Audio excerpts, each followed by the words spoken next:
Right, so howdy, Native American and film students.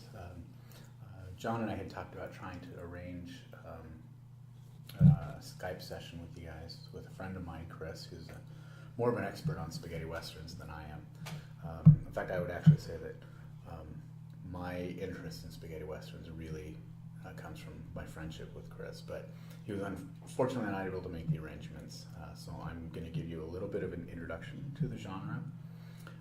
And at first it would not seem that these films would have much to say about the representations of Native Americans. But I think that they represent a really important and interesting kind of cultural shift that allowed for space to be created in which indigenous peoples could be presented in more complex ways. So first, let me give you a little bit of a background. Thanks.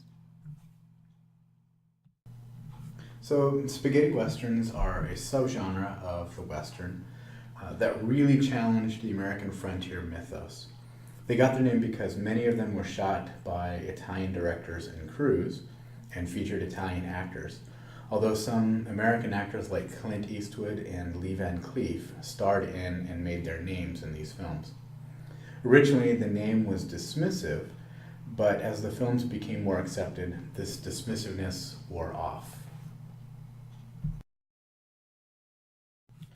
Most were shot in various locations around Italy and Spain that have geography similar to the American Southwest, and some were even shot in Israel. Even before World War II, westerns were extraordinarily popular in Europe, and especially in Italy, where the melodramatic storylines and morality tales were popular.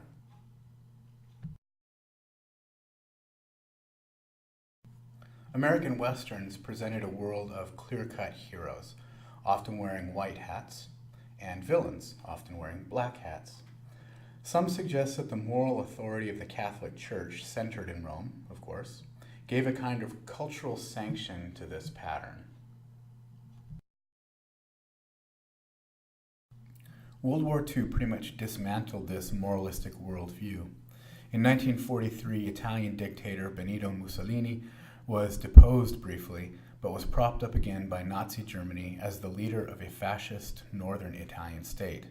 Almost immediately, Italy was consumed by a South versus North civil war. Does that sound familiar? Eventually, Italy and Germany lost the war, of course, and Italy was united and humiliated in defeat.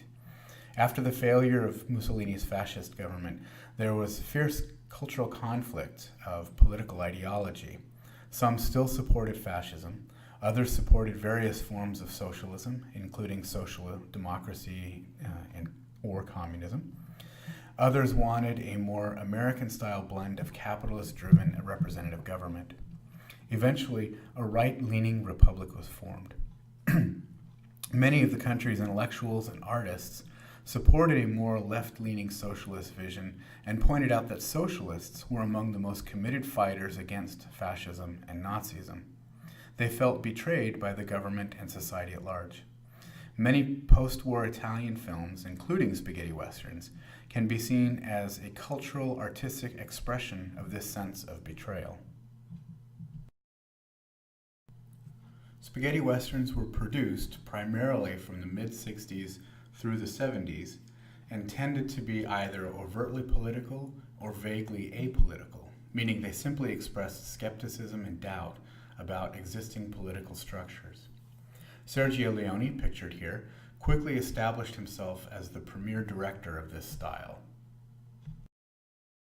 A few characteristics of spaghetti westerns included low-budget production values, extraordinary violence for their time, especially in their depictions of violence towards women and children, loose sexual mores, amoral worldviews.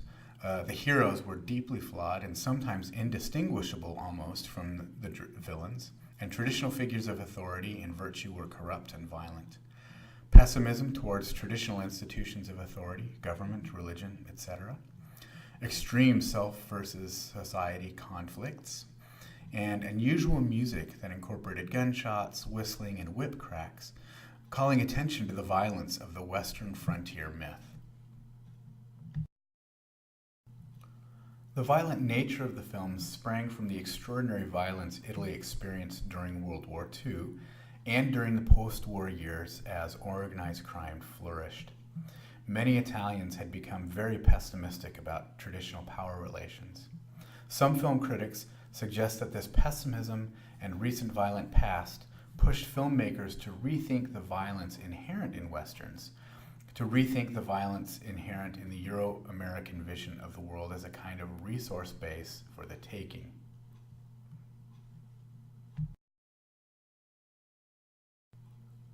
While there were relatively few Native American characters or direct references to Native Americans, these films featured a lot of conflict between whites and Mexicans, but not that class of Mexicans who had close ties to Spain or who wanted to more closely identify with Europe.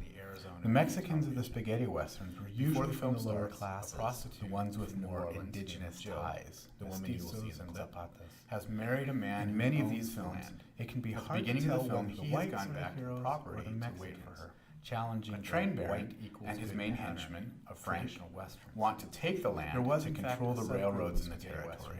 So they kill the husband and his 3 kids before his new wife can arrive.